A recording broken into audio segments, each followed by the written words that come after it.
Well, the New England Patriots have started off this season on a rocky start, and people and fan bases is getting torn left and right, and we have zero clue what is going on. But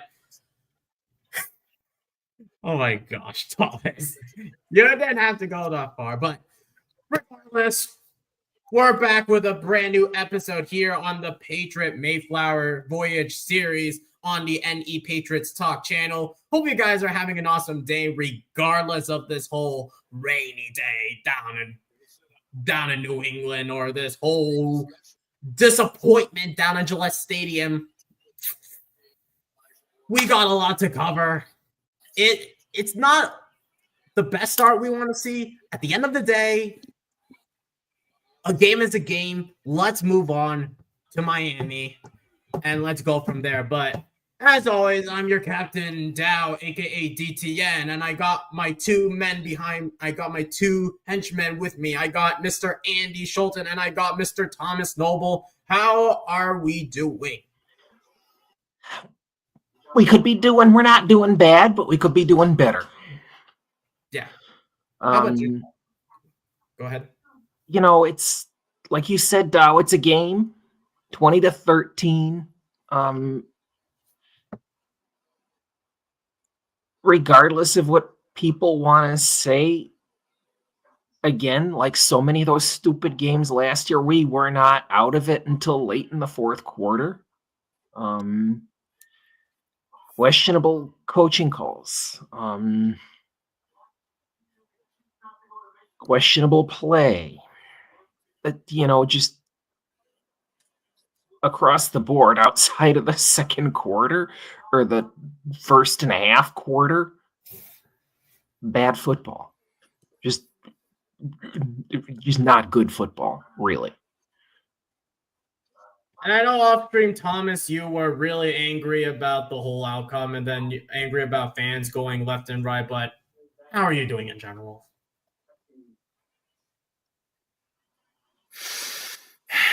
Pain, humiliation, humiliation. I feel that entirely.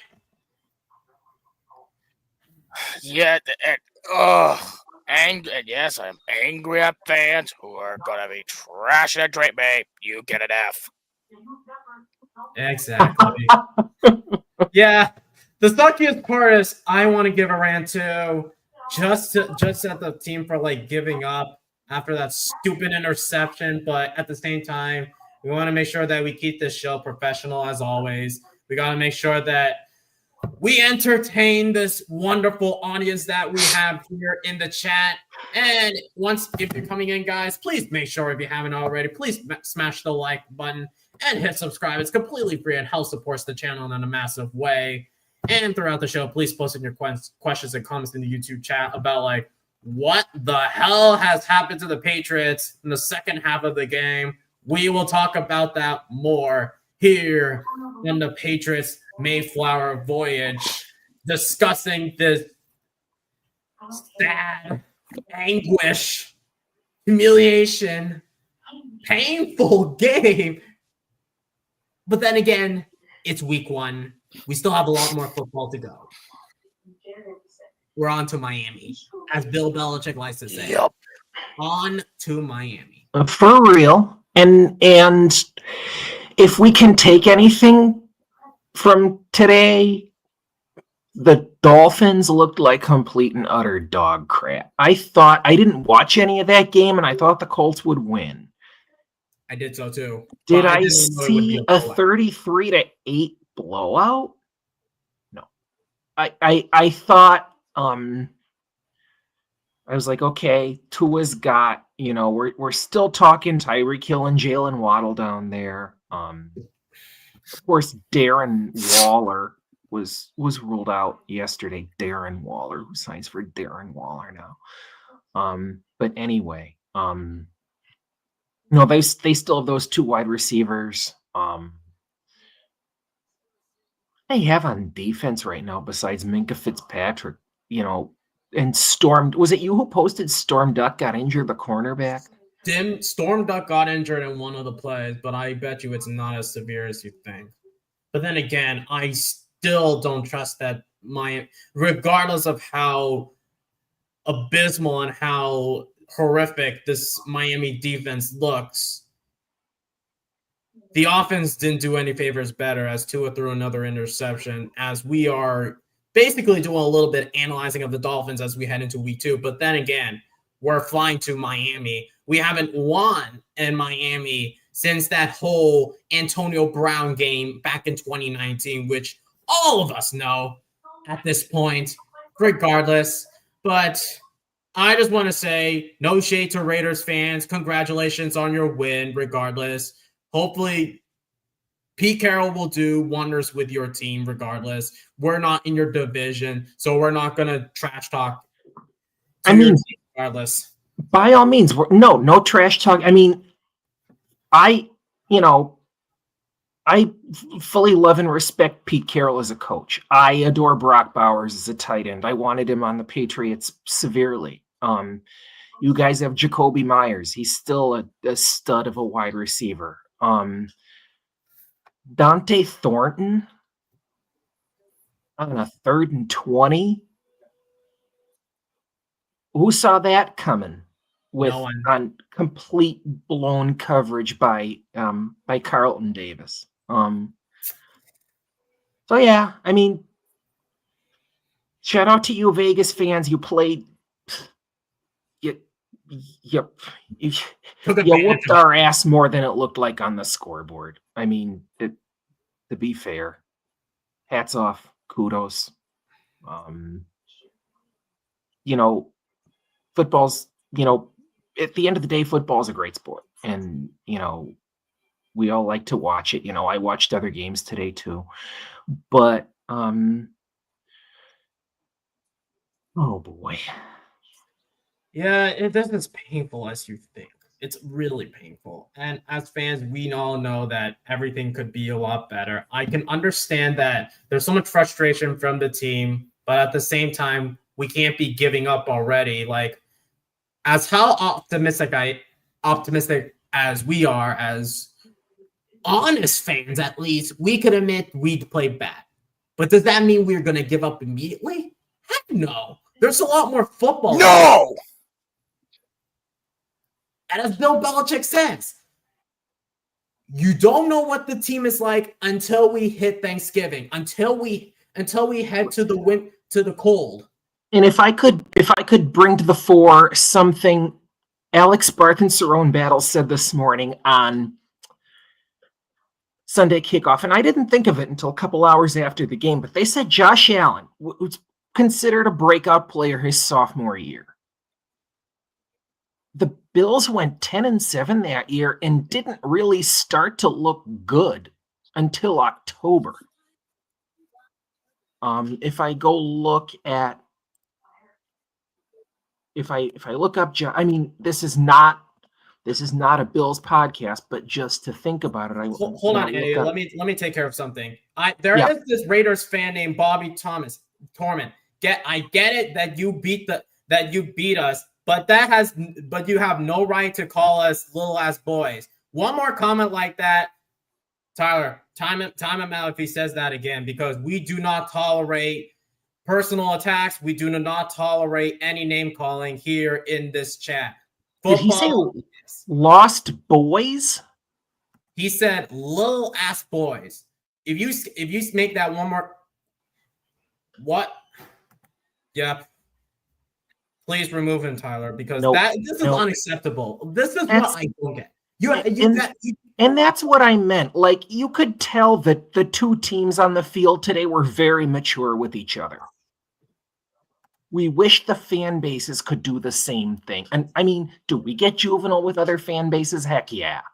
But we do it for fun. It's not like, it's like, but, at the end of the day, like I said, football is football. And, we watch it to have fun. Thank you. So I banned that guy because basically, do you know what he just said? He called us crybabies. I know we were supposed to get into the recap and not focus on the comments, But these kind of comments like that, that's what get me riled up. You can talk football all that. Like, generally, I would talk to Jets fans, and Jets fans talk worse than what this guy just said in the chat. Like, I've seen it not. Let's get into breaking the game down, okay, buddy? Okay, yep. That's true, but I'm about to. I was about to give a middle finger. Go ahead. Yeah, let's move forward. We got a lot to cover. Regardless, and people are desperately waiting to hear what their frustrations are with this game. But to start off, let's take a look at the team stats. Compared to like the Raiders and the Patriots, Raiders have more passing downs than the Patriots, 17 versus 15. They had more rushing. They have more rushing first downs by 1. So that's 3 rushing first downs for the Raiders, only 2 for the Patriots. We both did poorly on in third down efficiency, but we were worse. 4 out of 14, while the Raiders have 5 out of 13. So what does it say about not only how we allowed this many first downs, but also what does it say about the Patriots offense when we can't even convert third down? Well, honestly, third down conversions are a problem that's plagued us for most of the past 4 or 5 years. I think it was Caleb was bringing this up in the main chat earlier. I mean, not being able to convert third and long is a major issue. And yes, the Raiders do have Max Crosby and gosh, I'm blanking on that other guy's name. Max Crosby and Malcolm Kuntz, but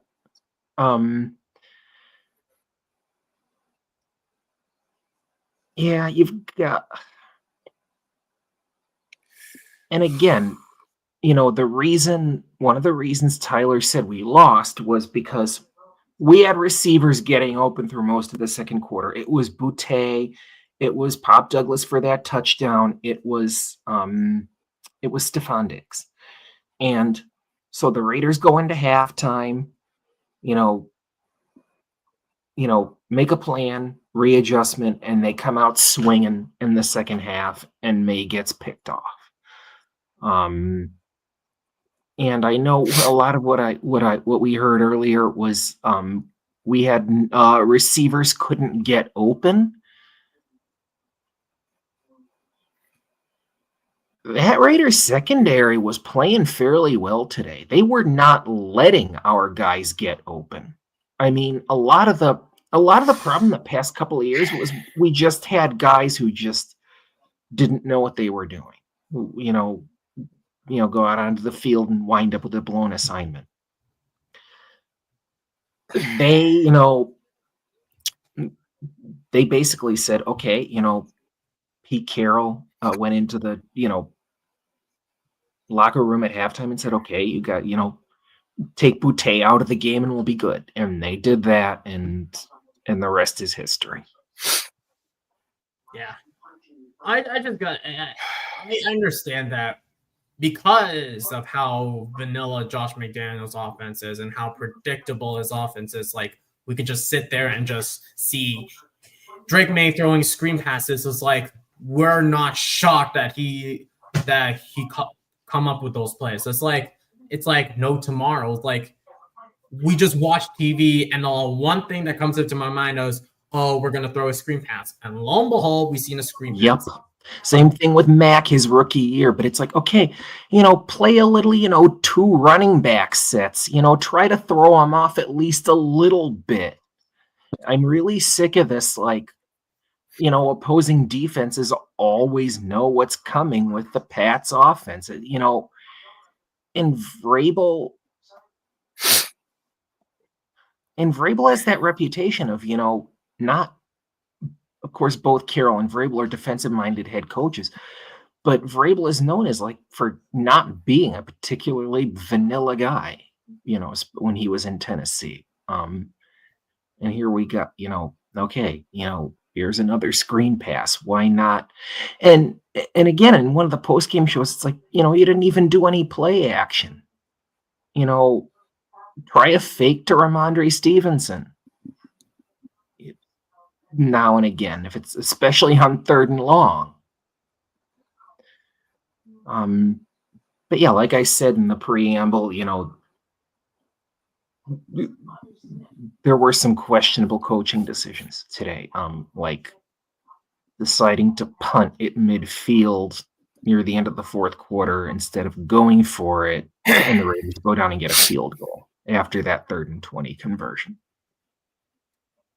When we take a look at the inactive list, Andy, and I know we saw the inactive list, I was a little skeptic on one thing. I was not shocked that Christian Gonzalez and Charles Woods would be inactive. But when I saw these healthy scratches, I saw Efton Chisholm being in the inactive list as a healthy scratch. How does it feel as a fan to see Chisholm not being on the field after what he has shown throughout the preseason?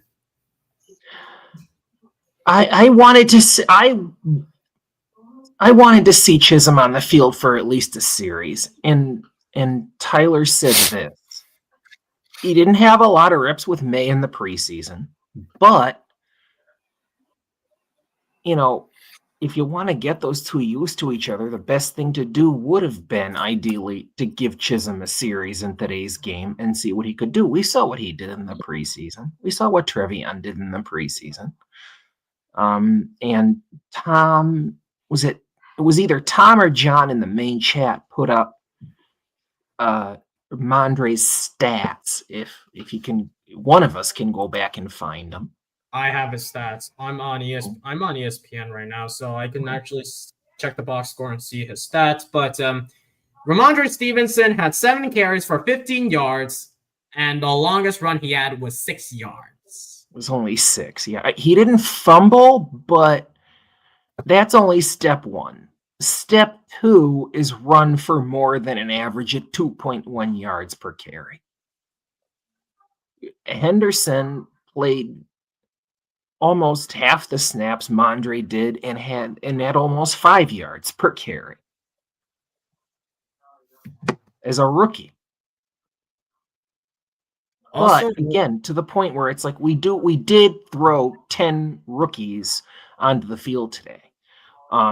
Back in the early part of the dynasty, double-digit rookies were very uncommon. I looked this up, our record was 14 rookies we put onto the field back in 2011, I believe it was. And then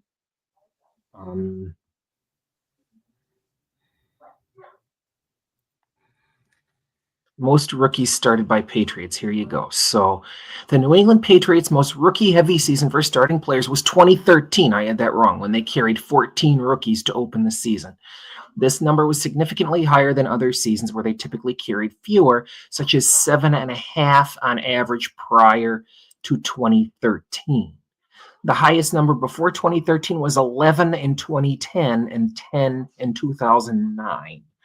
So this, in other words, this was only the second time the Patriots had thrown double-digit rookies onto a field for the season opener in a decade, in north of 10 years. Yeah, it just sucks. It just sucks that the run game outside of... Dow, you're muted. Oh. Wait, am I muted or... Wait, what? Wait, Andy, can you hear me? Hold on, I got you for a second.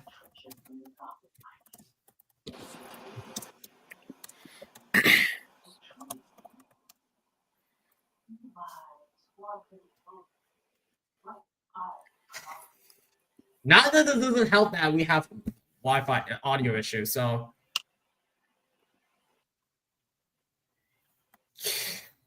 like I said, this was not a good... Course.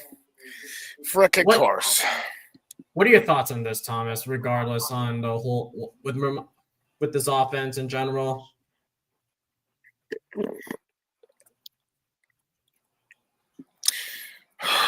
The run game, besides Henderson, is just bad. Drake May did not even exceed expectations at that game. He at times he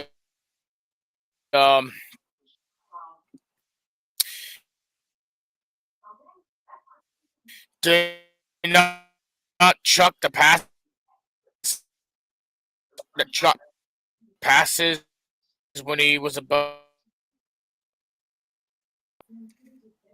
Oh my gosh, this doesn't get any better. There we freaking go. God damn it. Can you say it again? As I was trying to say. You're good now, Thomas. As I was trying to say here. Okay, as I was trying to say here, Drake May, he would have chucked some passes away, but instead he take the sacks, which is really just annoying to me. And the run game besides Henderson is just completely bad.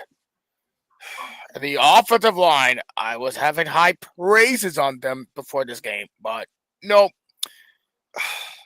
They're about to be like the offensive line of last season. Not disciplined. The false start penalties, so much more here. But there were some stats.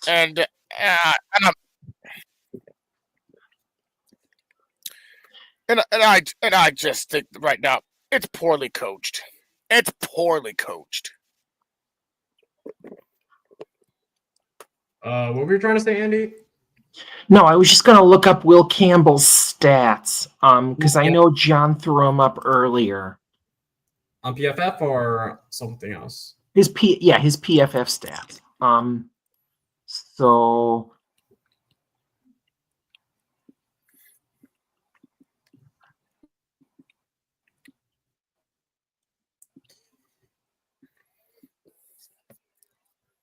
So it was. Oh, I think I have it. Okay.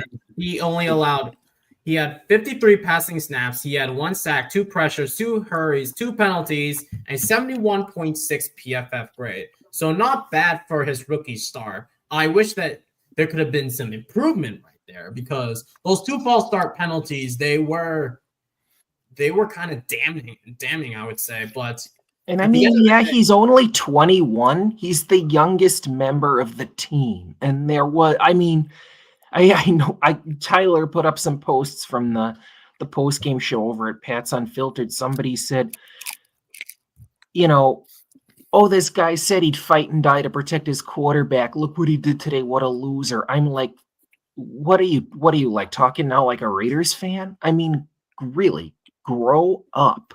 A loser, a 21-year-old player after 1 game. Come on. But yeah, I mean, come on, dude. Yeah, I agree with you, Thomas. Things need to be cleaned up on that O-line. They were not spick and span today by any means. Apparently, though, somewhat surprisingly, Garrett Bradbury came out clean. It was Austin earlier today in the main chat was talking about Morgan Moses kind of being a turnstile today. He was, he essentially allowed Max Crosby to fly in Drake May's face and sail the ball over Stephon Diggs. Yeah, I felt like Crosby. There are times where Crosby struggled a little bit, but then there are times where Crosby has been making plays. Like when they're he's been winning these 1v1 matchups against Morgan Moses, and I know people were in the chat were talking about this, and like there are times where Morgan Moses looked great against Crosby, but then there are times where we're thinking like, at this point, do you think that we should get a right tackle at this point? A right tackle, yeah. Do you think that we should do it? We won't get to like draft immediately, but we'll discuss this. But looking up, do you think we should get like a right tackle immediately in the first round, or we just wait until like day 2 or day 3 because there are other needs than just right tackle? Yeah, it could potentially, you're talking tight end, potentially, oh God, gag me, still wide receiver, God forbid, center, possibly cornerback. this is still an improving team. And that, I think, is what a lot of this fan base doesn't realize. Like, this was the first on paper good draft class we'd had since 2023. And those were the only, like, really respectable draft classes we've had in years. 6, 8, 10, what have you. I mean, yeah, it's one game, a loss by a touchdown. And yeah, you know, was I upset when Borregales missed that field goal? 100%. Exactly. But at the same time, we as fans do not want to pressure the young man, because look what happened to Chad Ryland 2 years ago.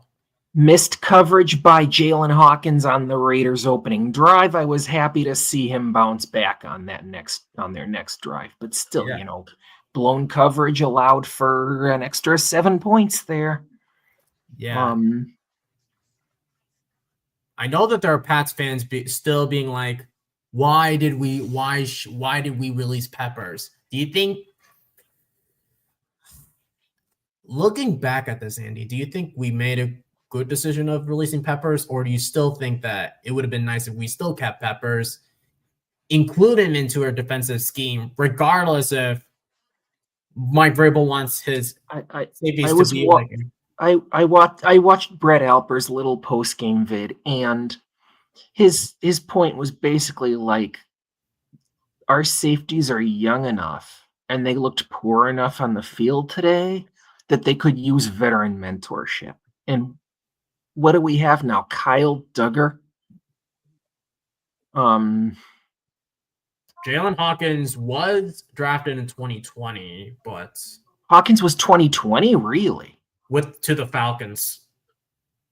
Oh, jeez. And then I think he was 2023.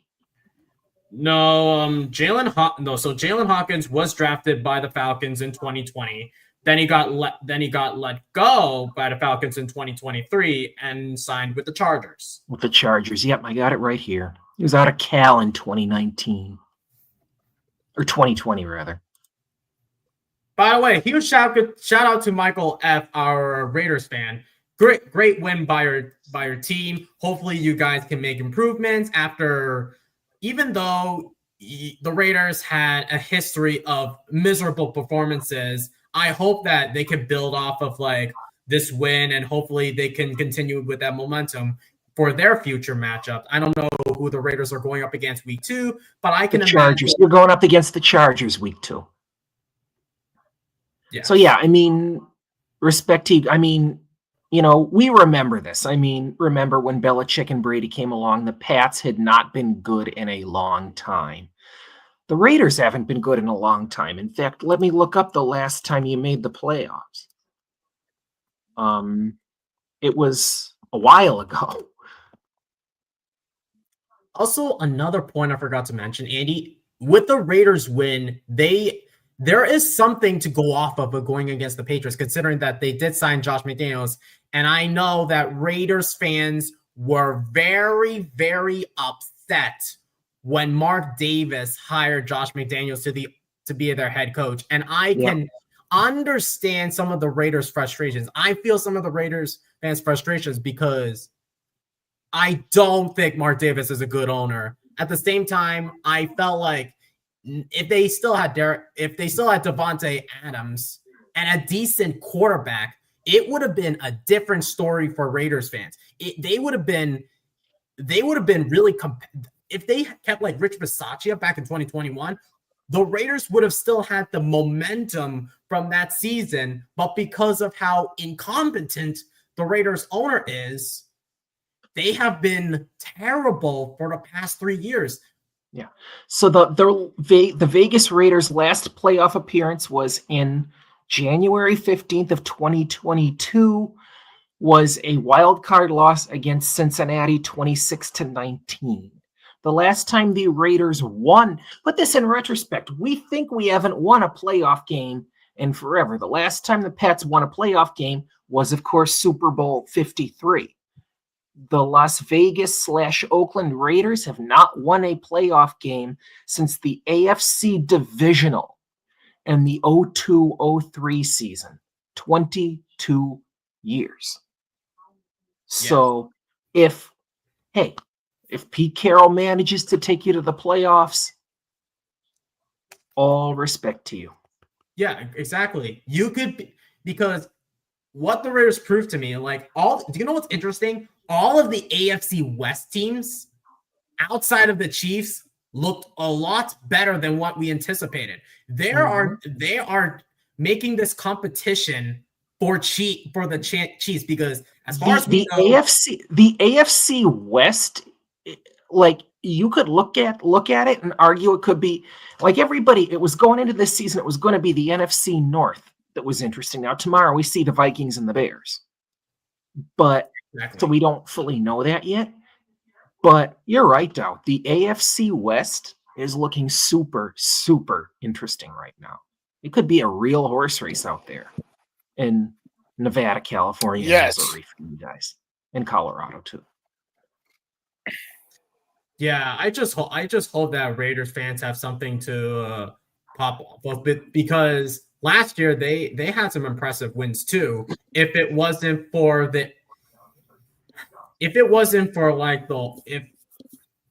I have zero clue what happened to the Raiders last year. I thought Antonio Pierce would have been a promising head coach for the Las Vegas Raiders. It was unfortunate when they hired Luke Getsy as their offensive coordinator, having Tom Telesco as their GM. I'm like, are you sure these are like the right hires for the Raiders? Excluding the fact that you drafted Brock Bowers, who I think is going to be a generation tight end for you. I hope the Brock Bowers stays healthy, because I heard that Brock Bowers did go down with an injury. It said that he suffered a knee injury per CBS Sports, but then we come right back and get owned by Michael Mayer. Yep. Again, I wouldn't mind Michael Mayer here. If Mike Mayer is good for the Raiders, he's a good backup for the Raiders. They might want to keep him. They might well want to keep him. And Tom Pelissero talked to Brock Bowers, and he says he's fine. He took a little hit on the knee, came out to get checked out, no concerns moving forward, and that is per Tom Pelissero. Cool. What else can we talk about? Oh, let's talk about this. Let's quickly talk about the defense and how impressive they look in spite of allowing 20 points and 300 yards. They applied a lot of. I felt like Harold Landry and Chason popped off. And it feels like. I mean, yeah, there you go, Dow. If you're going to allow 365 passing yards from a quarterback, better to do it in September than in November. Because Harold Landry is still proven he's a sack artist. He got 2.5 today. If we keep going, that's 2.5 sacks a game. That beats last year's total. As you know, guys, we only had 28 on this season, last in the league in sacks. We didn't even get 30. We didn't even have 2 sacks a game. Chason showed promise. The defensive line, Barmore and Williams, John put this up in the chat earlier, were more disruptive than a lot of people thought on the field. And the problem with the defense really was the secondary. I mean, I'm not sure having Gonzo on the field today would have won us the game, but I mean, the blown coverage by, of course, I'm going to say this about the blown coverage by Carlton Davis. Just like Stephon Diggs, he's coming back from a severe injury. He arguably shouldn't have taken the field. The best cornerback, I'm going to say, on the field was Alex Austin. I mean, that pretty much goes without saying. He had a key stop. I think he had a key stop on 3rd down midway through the second quarter, I think. He made a really good play. I just want to take care of something, and I know Tyler said this in the chat, but I just want to take care of something just quick. I'm not going to trash talk on this kid, but he said New England is going to be trash for the next 5 years straight, and so don't compare your team to the Raiders. We did not Who said that we compared your team to the Raiders? Your Raiders won the game. Be happy about it. We're not saying that the New England Patriots are like the Raiders. So we're not. So I don't know where you're getting this, but I don't think the Raiders are different from the New England Patriots. The only thing that's the same is that we were both respectively last in our divisions. Do I think the Raiders will be good potentially? Yes. Do I think the New England Patriots will improve? Hopefully, if they don't make the same mistakes against the Dolphins. So that's what I'm hoping for. So I'm not saying that we never said that the New England Patriots are like the Las Vegas Raiders. So please make sure that you listen carefully and don't make these kind of comments, because we never compared the New England Patriots to the Las Vegas Raiders. So I don't know what you're getting from this, buddy. But let's get back to all of this. And as usual, guys, if you haven't already, please make sure that you smash the like button and hit subscribe. It's completely free and helps us grow significantly. But let's talk about Josh McDaniels for a second. Let's talk about Josh McDaniels for a second. I love Josh McDaniels, but at the same time, would it have been different if we hired someone else to be our offensive coordinator, or it would have been difficult because we don't know? Because if we went out to the coaching search again and we try to find an offensive coordinator, who would have been the better offensive coordinator instead of Josh McDaniels, in your opinion, Andy? If we thought that Josh McDaniels would have never been a good offensive coordinator, who else would be? I would have said Ben Johnson, but it was clear after the end of last season, Ben Johnson was up for a head coaching job. So he was out of the question. With us for a head coach, it was either going to be Ben Johnson or Mike Vrabel. I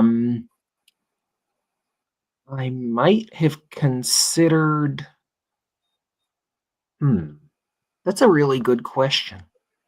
Because the one person I can also think of is Nick Caley. Because he was the passing game coordinator for the Rams. He was previously our tight ends coach for the New England Patriots. So it would have been nice if we brought in Nick Caley to be our offensive coordinator. Haley, I wanted Caley. You just jogged my memory there, Doug, because I wouldn't have minded bringing Caley back as an OC back in 2023. And of course we know then we brought back Bill O'Brien, but no, that wasn't Bill O'Brien. It was shit. No, it was Bill O'Brien. I got that right. AVP was last season. But yeah, I wouldn't have minded Nick Caley, bringing him back a couple of years ago. I think that would have been, I'm not going to say done wonders for the offense, but I, would have, look, at the time I liked the Bill O'Brien hire, but that was because Belichick was so stubborn. He did not allow Bill O'Brien to bring in his coaching staff from Alabama and make adjustments for Mac Jones. And already Mac Jones was already defeated the moment Belichick was stubborn enough to not make adjustments. You see, and that's the thing, Vrabel brought in so many of his own guys, which is why I think, no disrespect to our Raiders fan here, but I think saying New England will be trash for at least the next 5 years, a little bit premature. The one thing I will say, the next team who will be trash for the next 5 years will be the Dolphins. It will be the Dolphins. The Dolphins will be close to the bottom of the division for the next two. If Mike McDaniel is not fired, yes, the Jets will overtake the Dolphins, 100%.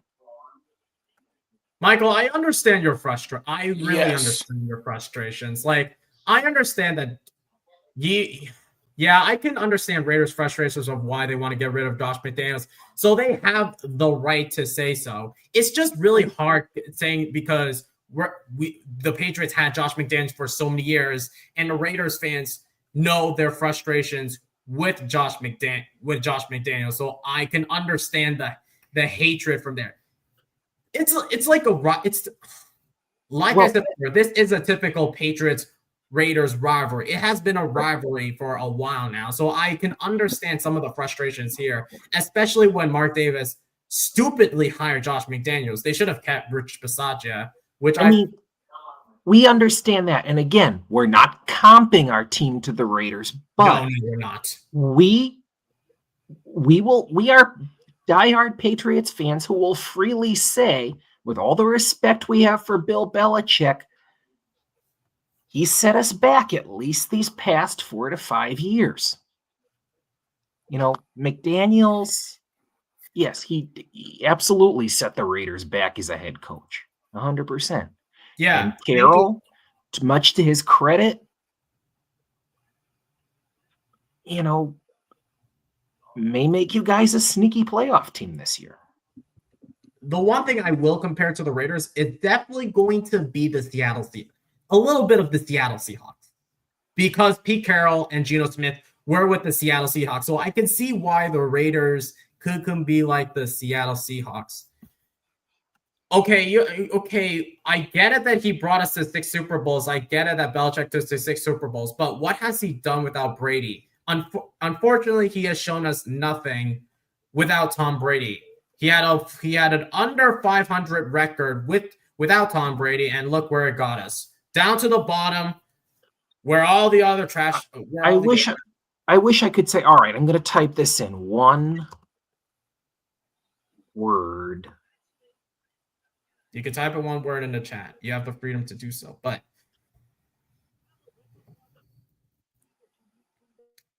it would have been different. Besides, no disrespect to Raiders fans. What would have happened if Dolphins fans were in the chat? It would have been worse than what Raiders fans are saying. But yeah, if you what Belichick did in Cleveland when he had Bernie, look at what he did to Bernie Kosar. I mean, and unlike he did in New England, he didn't really bring any respect to the Browns organization at all. No, he did not. And now there are so many people contemplating about his time with them.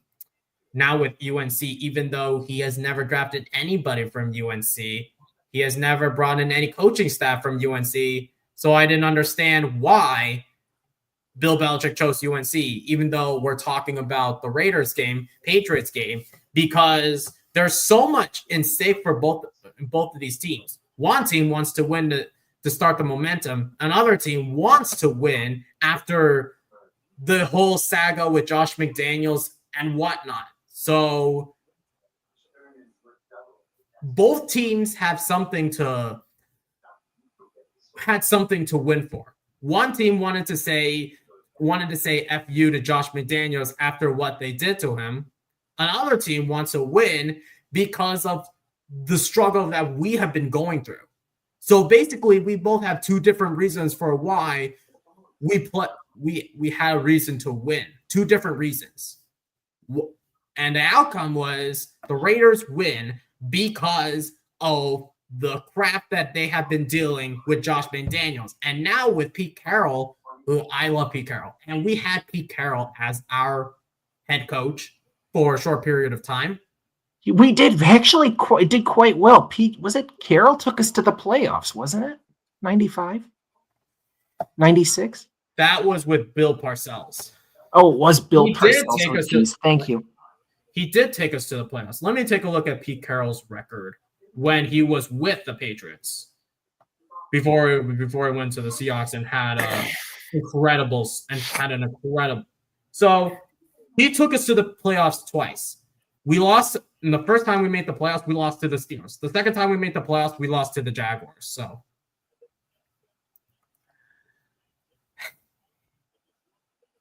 Raiders fans should have something to be happy about. It's not like we're going to sit there and say like, we're going and say that Josh McDaniels suck. Like, it's game 1. We need to see how well we need to see what the team really truly looks like by week 9, 10, or 11. And I'm more excited for week 11, less so much of week 1, to be honest. I mean, it's like, and when I heard on the radio, it's like, okay, this Raiders game could set the course for the season. When his game, I cannot think of any team or any NFL season where game 1 actually set the course. Like, look at the past couple of years. We arguably looked better in the season opener in both 23 and 24 than we did today. And both of those seasons, I don't need to tell you guys, came out like complete and utter crap. Like, so the season opener,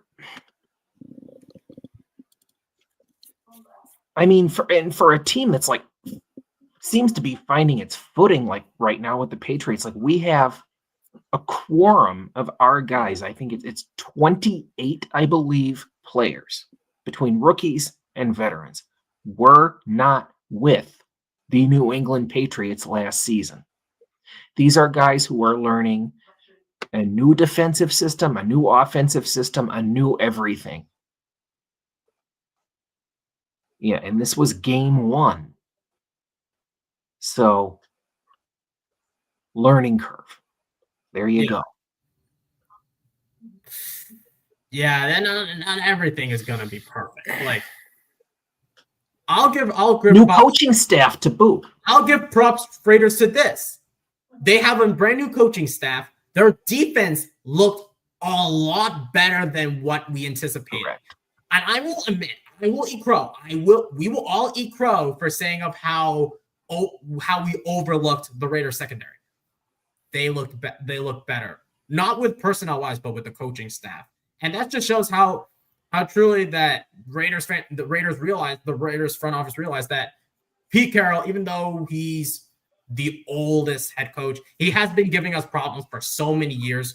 Because we've seen these matchups when the Patriots played against the Seahawks, we struggled against the Seahawks. So when we went up against the Raiders and we saw Pete Carroll as the head coach, we knew that there's going to be issues. Yeah. Oh yeah. Pete Carroll is very, very good at reading every team he plays like a book. Win or lose, that guy, the guy is just the guy's going to figure you out. I mean, I got to go out there and say it. Yeah. Yes. And Pete Carroll's just a unstoppable force when it comes to defensive minded coaches. He could be in the NFL. I could be in the NFL another 10 years easily. Yeah, I think that Pete Carroll is definitely going to be a Hall of Famer coach. After what he has done, with Seattle Seahawks, there's no doubt in my mind he's definitely going to be a Hall of Fame coach. If the Raiders he won 1 Super Bowl, arguably should have won 2, would have won 2 if it weren't for against us. One of the dumbest calls in NFL history. Mm-hmm. But yeah, the guy 100% belongs in camp. Oh, Tyler mentioned something that I think we never thought about. Vrabel never won a home opener. He didn't. Oh, thank you very much for that, Tyler. Doubted you know? I did not. Neither did I. Because let me look up the Titans. Let me look up the 2018 Titans and then leading up to the 2023 Titans. Yeah, right, I'll be right back, guys. Titans lost to the Dolphins week 1 in 2018. Titans in 2019. Well, hold on. Let me take a look. No, that was week. Let me take a look. Nope. 2020 they beat the Broncos, but that was at their stadium. Lost to the Cardinals at home. Interesting. So, am I upset that the Patriots lost? Yes. Do I think we're going to give up immediately? No. I think that the Patriots have something to work on. They definitely have a lot of things to clean up. All teams have something to clean up. Everything is going to be perfect. Like, Raiders have something to clean up. Patriots have something to clean up. All teams have something to clean up. Even the effing Dolphins, who are going to be playing next week. So it's not like everything's going to be perfect. So I basically look at all of the games, Andy. So they did lose to the Dolphins 2018 at home. They lost to the Cardinals at home week 1. In 2022, let me take a look at 2022. They lost to the Giants at home week 1. Then in 2023, his final season, they lost to. That's it. They haven't won a game opener, even at Nissan Stadium when he was with the head coach for the Tennessee Titans. So I was shocked to hear about that. So wait, say that again, Dow. So Tyler did say that we did so that that Mike Vrabel's teams never won a game at home week 1. So go ahead. So you're saying that, like, so in the NFL, he is now 0-4 week 1 at home. Oh, geez. That is fascinating. I did not know that. But if we beat the Dolphins at home, at their home, even I know it's a hard place to play at because of how good the Dolphins are at home. Let's just hope that. Yep. You're right. Tennessee 2018 at Miami lost 20-27.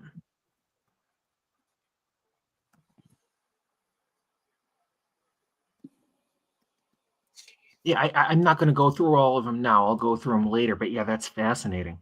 Yeah, that is fascinating. That he has actually a very poor season opener record. Yeah. And I there's so much. I really want to turn this into more discussion than just talking about the recap, because I know Colby and Rob touching on this recap. I just want to turn this into a discussion, considering that I'm not going to try to make this stream as long as we want, but just want to make sure that we don't want to like tire out people since it's getting late. Let's just end off this stream by asking you guys, who are your winners and losers for this game? Mine. I'll start with you, Thomas, and then get to Andy, and then I'll get to mine. My clear winner is Harold Landry III. Honestly, he has played so well even though we allowed 20 punches out to the defense. Landry played like he never left Tennessee.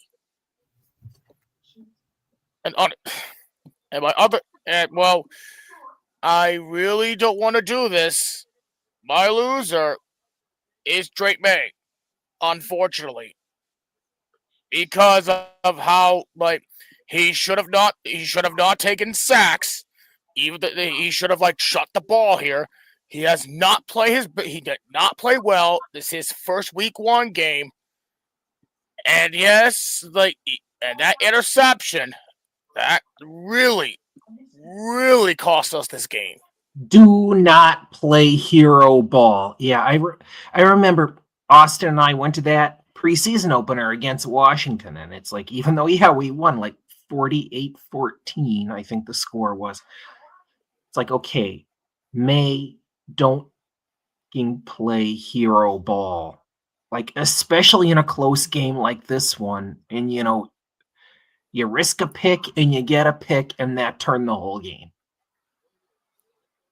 Yeah. How about you, Andy? Yeah. Who are your winners and losers? Okay, so let me just say I have 2 winners. Kayshon Boutte who I believe, let me just look up his stats real quick. He got 103 yards and 17 yards average. So 103. We had a receiver break 103 yards. We had a receiver break 100 yards today. That's something. I mean, our top receiver last year was Hunter Henry, and I don't think he got 600, if I'm mistaken. It was either 6 or 7, but no, maybe it was 7. I think he got 600. But yeah, we had a receiver break 100 yards. And I think he had a couple of, what was his long? Like 15, 20? For what, Booty? Yeah. Yeah, his long is 24. 24. Oh, geez. So yeah, my offensive winner is Keishon Butte. My defensive winner, I have to agree with you, Thomas, on Harold Landry. He really did look like he picked up right where he left off. Yeah, it's like he never left Tennessee. Like he's Correct. played like he's playing in Tennessee, Right. but no. Right, exactly.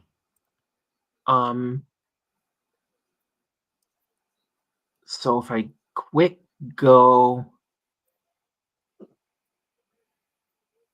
his overall grade today was a 67.8, 16th out of 56 qualified edge rushers. For Harold Landry? Harold Landry, yeah, ranked first in sacks. I mean, again, we're just talking season openers here. 3 solo tackles, 3 sacks, no forced fumbles, no assists. But yeah, I mean, you're right, Thomas. The guy, they're giving him credit for 3 sacks on PFF, which is interesting. His pass rush grade was 62.8. His run defense grade was 65.6. So yeah, he's a defensive winner for me. I'm going to call my defensive loser. I've probably already indicated this. Carlton Davis III. You allowed a 3rd and 20, man. Not okay. 3rd and 20 conversion. No cornerback who does that. Any cornerback who does that on any team is going to be a loser on the defensive side of the ball. Who's your offensive loser? A loser on offense, it's a toss-up for me between Maye and Mondre. Because I'm going to go with Mondre here to be a tiebreaker because, yes, even though he didn't fumble, he only averaged 2 yards a carry.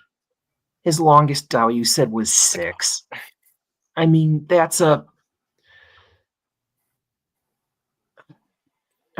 teams have struggled against the Raiders honestly, for the past couple of years. Go ahead, Thomas. Honestly, the whole run game as a whole is a loser to me at this point. Henderson is off to the wrong foot. He got 27 rushing yards. Stevenson 15, Drake May 11, Douglas 4, and then Antonio Gibson 3. Our run game has been plummeted down the drain. We have not played a good run game since.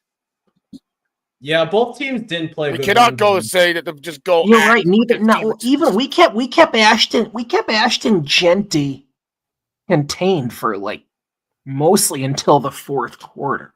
Yeah.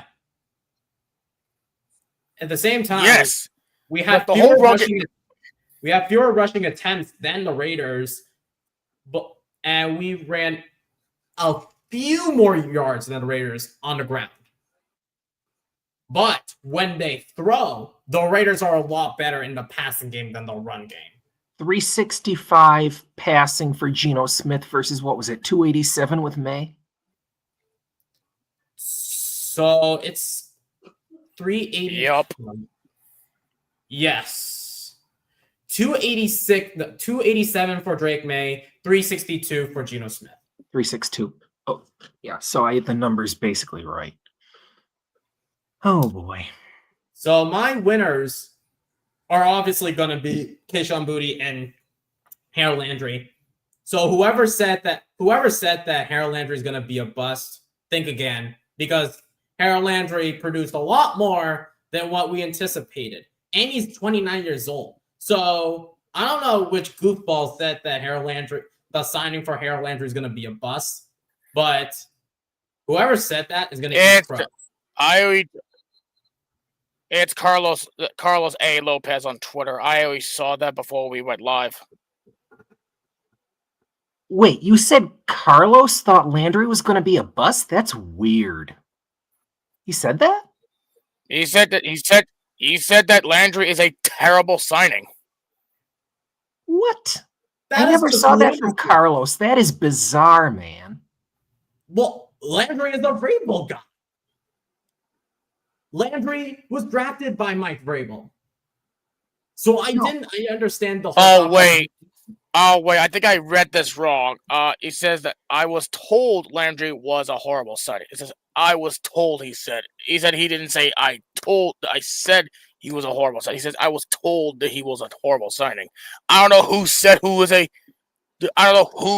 it's a fucking horrible signing. I have no idea. Yeah, but Landry is not a horrible signing. No, not at all. Two and a half sacks, 5 pressures, 3 run stuffs. He made a lot of freaking tackles in his first Patriots outing, which is great. Yeah, regardless, Harold Landry and Kayshon Boutte, in spite of that injury, he still looked great. No touchdowns though, but he still looked great during his first game in the season. My losers are Carlton Davis because of that 3rd and 20, as you mentioned, Andy. My other loser is actually going to be the offensive play calling.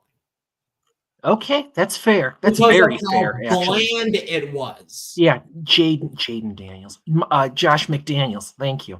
It's so predictable. We all know. Every Pats fan knows what Josh McDaniels is going to cook up next. It's the same recipe. Yeah, the vanilla offense has been a complaint of mine now for 3 years. It's like really screen. I'm like, what the crud, Josh? Or maybe run the same person twice and run the ball with the same two. No attempt to confuse or bluff the defense at all. Yeah, it would have been nice if Josh McDaniels came up with plays that he did for a washed-up Cam Newton. Because Cam Newton led the league at one point in rushing touchdowns, if I'm not mistaken, in 2020. I could be wrong, though. Because the other two running quarterbacks were Josh Allen and Lamar Jackson. Okay. I could be wrong, though. But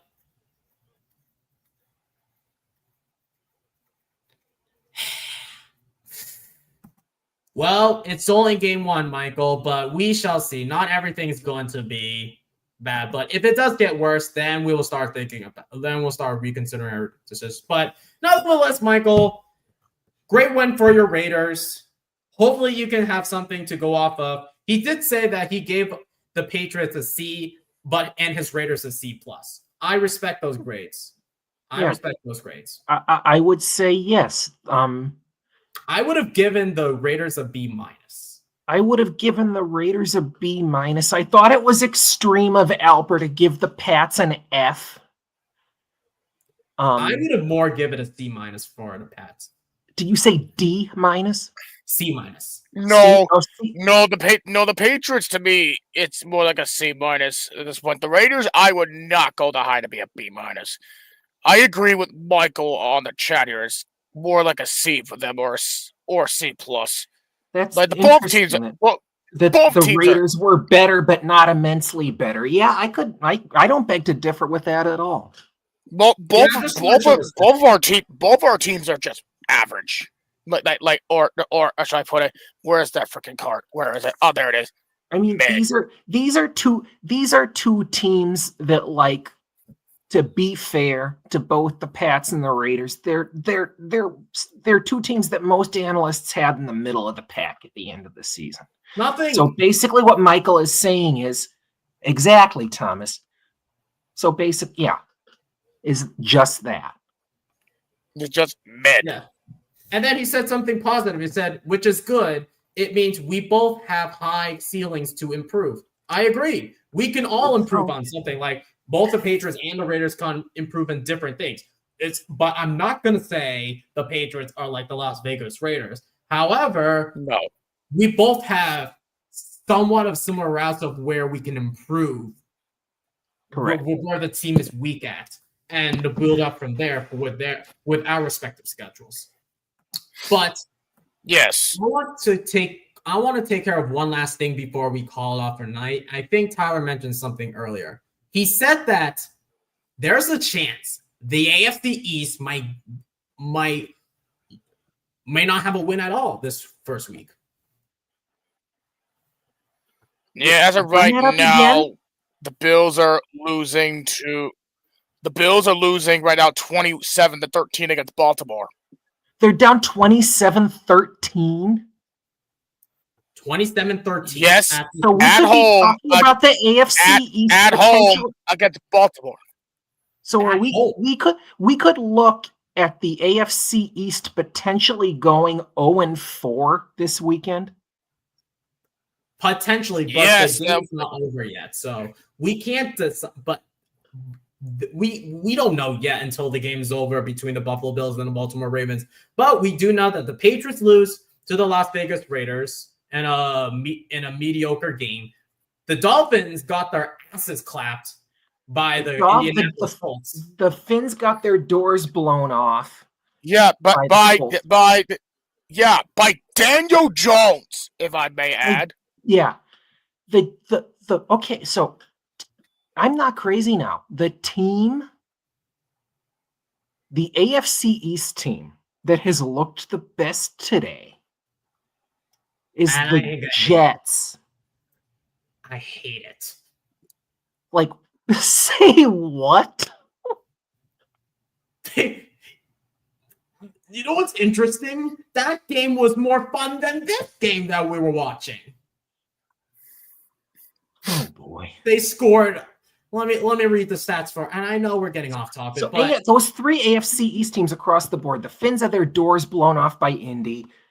We, losing. Yeah, oh, fuck me, another near miss against the Raiders, and the Jets go toe to toe with the Steelers and take the L because let's face it, they're the Jets.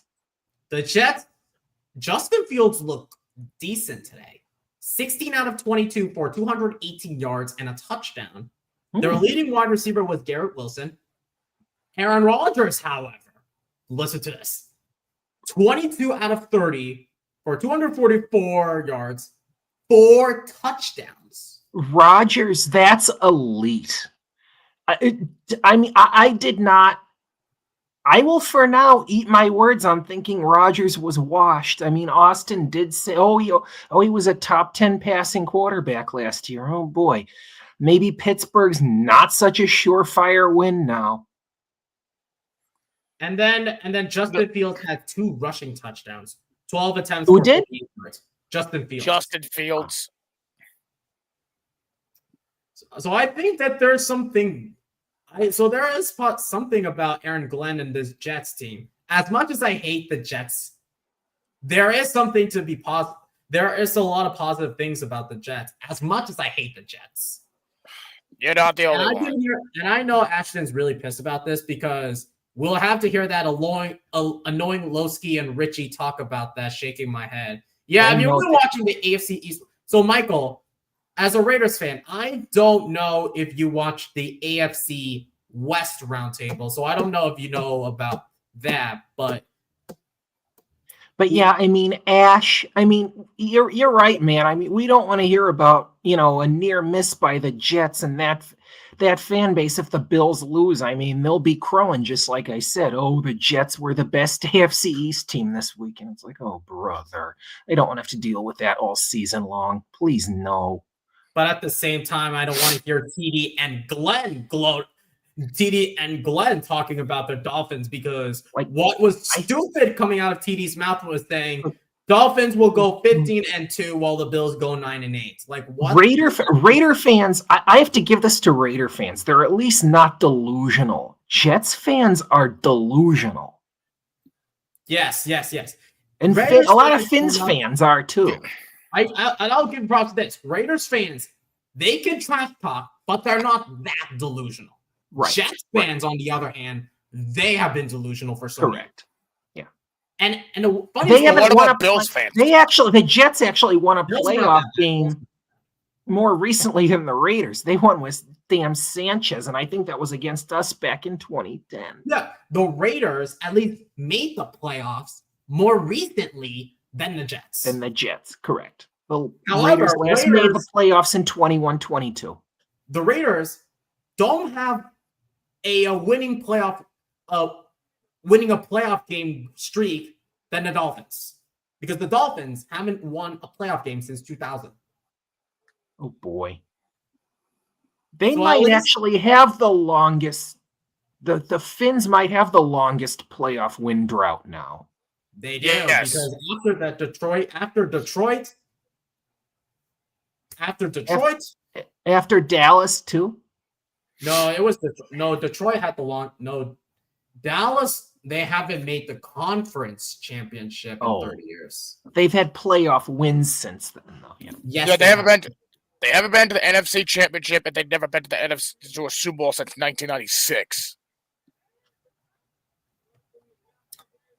But regardless, what a disappointing win, a disappointing loss for us. Great win by the Yes. Raiders.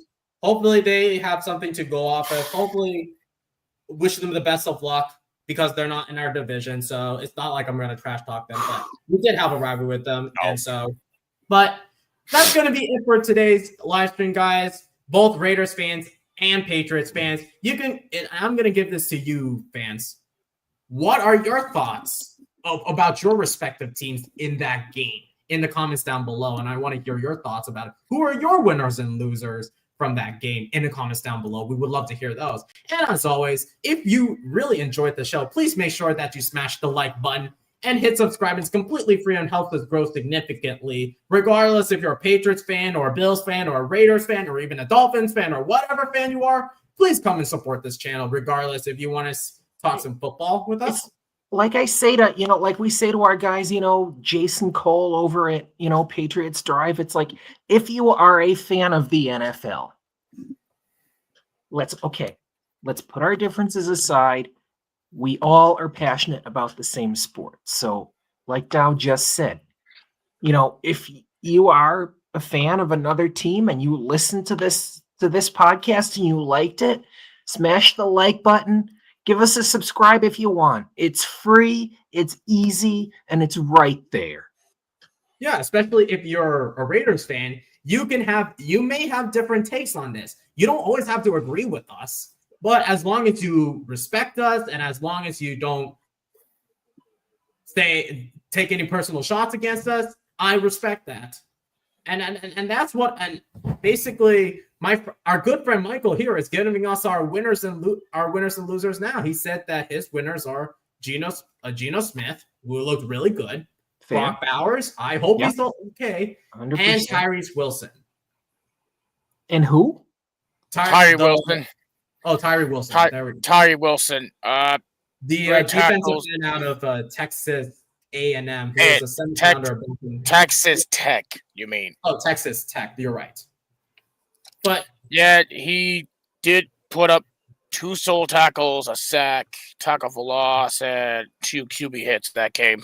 So I do see that.